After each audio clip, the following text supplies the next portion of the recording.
Jadi yang pertama sekali ialah mengenai 050100, iaitu peruntukan untuk komuniti Malaysia Madani sebanyak 18.78 juta ringgit. Saya nak timbulkan mengenai apakah rasionalnya program ini diwujudkan dalam keadaan kementerian sebenarnya sudah mempunyai pelbagai mekanisme untuk menyampaikan maklumat kepada rakyat. Dalam kenyataan media yang kita baca sebelum ini dikatakan bahawa kerajaan akan menubuhkan 1,878 komuniti madani. Dan bagi saya ini satu bilangan yang amat besar. Kalau di Pulau Pinang saja, saya baca dalam satu keratan akhbar baru-baru ini, dikatakan ada 120 komuniti madani akan ditubuhkan. Di Pulau Pinang kita ada 40 Dewan Undangan Negeri, maksudnya satu Dewan Undangan Negeri ada 3 komuniti madani.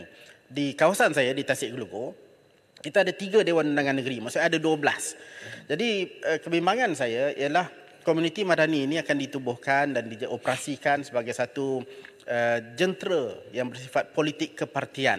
Saya meminta jaminan daripada pihak kementerian bahawa penubuhan komuniti madani ini tidak akan ditubuhkan berdasarkan kepentingan politik kepartian. Kita libatkan komuniti secara betul-betul, libatkan komuniti secara keseluruhan, barulah berbaloi dengan peruntukan yang diberikan. Dalam ucapan Belanjawan 2024 juga, Yang Amat Berhormat Perdana Menteri mengatakan bahawa ada 1 bilion ringgit diperuntukkan untuk aktiviti komuniti madani melalui, saya baca, melalui geran antara RM50,000 sehingga RM100,000.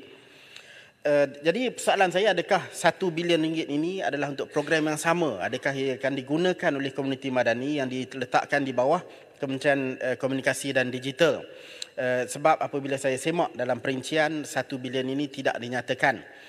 Dan apakah sekiranya ini adalah peruntukan untuk digunakan oleh komuniti madani yang dimaksudkan dalam KKD ini, apakah kriteria untuk membolehkan mereka mengakses dana yang diperuntukkan oleh pihak kementerian, oleh pihak kerajaan seperti yang diumumkan dalam ucapan Belanjawan Yang Amat Berhormat Perdana Menteri. Tapi berbalik pada persoalan asas yang saya timbulkan tadi, iaitu mengenai jaminan bahawa komuniti madani ini tidak digunakan sebagai jentera politik yang berbentuk kepartian. Kita sedia maklum bahawa sebelum ini ada saja jentera politik yang ditubuhkan, dibicarakan dalam perbahasan Belanjawan dan akhirnya menjadi lantikan-lantikan kepada mereka yang ada jawatan dalam parti-parti politik. Jadi saya sekali lagi memohon jaminan daripada pihak kementerian bahawa dalam melantik mereka yang menganggotai komuniti madani ini, ia tidak akan dijadikan satu ruang untuk menyalahgunakan dana kerajaan untuk memberi allowance kepada mereka yang pegang jawatan dalam parti di peringkat bahagian ataupun cawangan.